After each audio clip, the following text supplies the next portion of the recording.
I think it's an exciting time in this nation's history for the Republican Party and for people who believe that conservative principles are truly the way to eliminate and to eradicate poverty.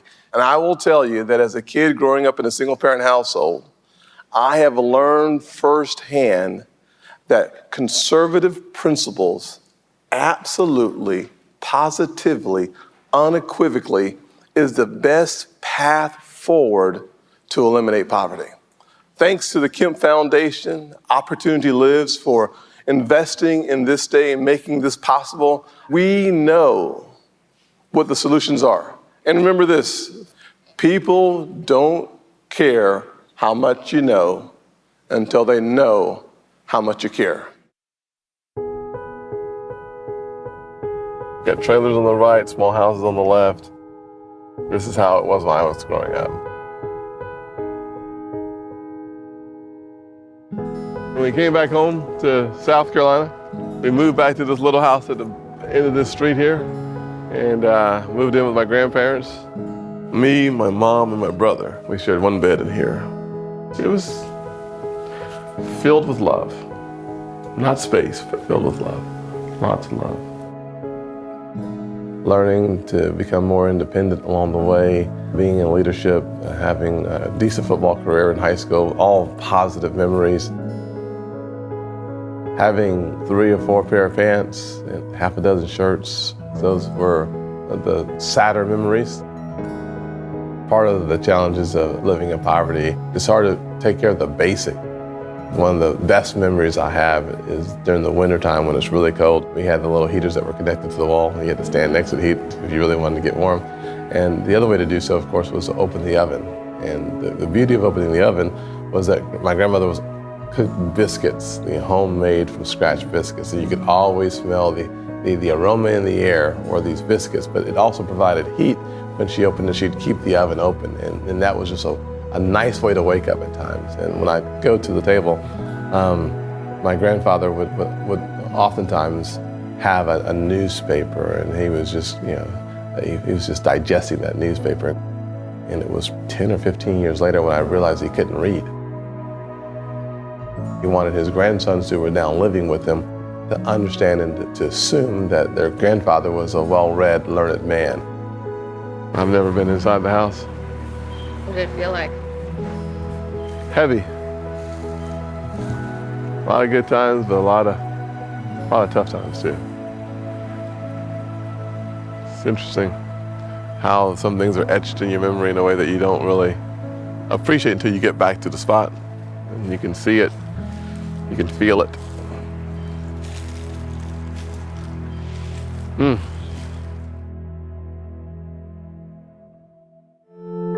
My Senate agenda springs out of these neighborhoods. The thing that motivates me for public service today is the hope that I can somehow, in some way, help some of these kids experience their full potential.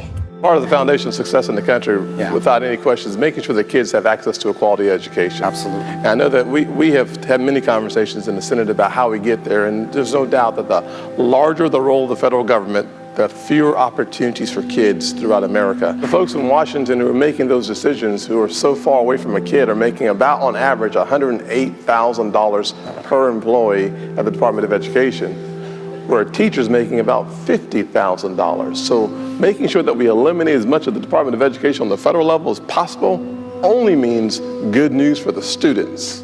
And we can spend billions, actually, as you said earlier, trillions of dollars trying to figure out how to fix the things that are broken.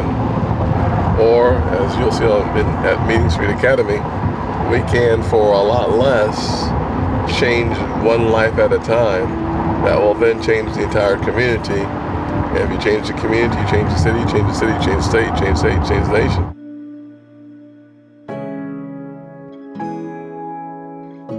Meeting Street Academy was founded 8 years ago when our founder, Ben Navarro, wanted to be a part of changing the educational narrative in Charleston. And he, like many other people, wasn't satisfied with the fact that your zip code was going to determine what your educational opportunities were. And so he wanted to be a part of something where kids and families who live in under-resourced neighborhoods are given the opportunity to have an amazing school where the doors of the future are flung wide open. We're not a district school, so we're not governed by checklists and accountability manuals and people that come in and monitor compliance to implementing these 15 steps for reading. We have our kids in front of us. We make choices based on exactly what our kids need and based on the goals that we've set. Most schools around here will talk about having their students score at grade level, 50th percentile, average. We're not looking for average. We're in the business of opportunity and options for kids and families, and those options only come when you're equipped academically and socially with the skills that you need in order to be successful. So we said 85th percentile is our goal. That means hiring the best teachers. Having the 2 teachers in a classroom is amazing. My teaching partner and I are able to pool small groups at all times. We're able to actually reach the needs of all of our kids. They have to take it by step, piece by piece, and build. Everything about them is invested in wanting to learn and doing well and knowing that they are going to go to college. Everyone wants you to go higher and higher and higher and be awesome in college. We have 4 pillars that guide all of the things that we do here. Number 1, at Meeting Street Academy, we believe in starting early. So we have 3 and 4-year-olds before they even reach kindergarten. So we have kids that are coming in kindergarten that's scoring at the 75th percentile because they've had such a rich background. We also take a holistic approach to our kids. Here at MSA, you have a healthy breakfast, you have a healthy morning snack, you have a healthy lunch, you have a healthy afternoon snack. We have PE almost every single day here. We have medical, vision, and dental screenings here. One of the things that we believe in here is the path to success. So we have our academic goals, but what carries equal weight and importance with us is our path to success, our character skills. Empathy. Because you want to love people. And more we love, more builds a community. And if they have those character skills and they have the academic skills, then we're truly delivering on the promise to our families that their kids will have whatever options they want. The third thing we believe is parent partnership. And we both have one goal, and that's to give your child amazing opportunities once they leave us by the time they're in their 5th grade. I think if Victoria didn't come here when she did, she would not be the person who she is right now. She has such a bright future just coming to the school. As we continue to grow, I believe we could change the narrative on what our expectations for kids, and then we can change the narrative on what does a structure of a school look like that can be successful. It doesn't have to be a traditional school, it doesn't have to be a charter school or a private school, but give schools autonomy and independence and hold them accountable for results, and you're gonna accomplish great things. And the results speak for themselves. And not only are the results out of this world, so to speak, they are more cost effective at the same time. They're encouraging and loving these kids in a way that these kids are responding and are inspired by it. I think you'll walk away with tears in your eyes, with a softer heart that's melting for this thing called hope. Sometimes people believe that we as Republicans don't know any poor people. And unfortunately, every time I go home, see my family, I walk into a neighborhood that is still mired in poverty. And what I hear in the neighborhoods when I go see my grandfather every week is not requests for more government assistance. It's a leg up. It's more training, more education. Yeah. Empowering the individual seems to be the solution. I oftentimes say that I'm living my mother's American dream. That the blessing of my life is to experience the manifestation of what she formed in her heart and her mind, what she always thought was possible.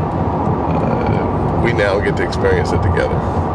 And my grandfather as well, because my grandfather was probably the first, at least the best male role model, decade in and decade out. There's no one like my granddaddy. And with thank you, went to the 2nd or 3rd grade with just a limited education. He was wise enough to know that I needed more than he had, which is hard to see sometimes, but he knew it, and he set us up for success. My family, his lifetime, has gone from cotton to Congress.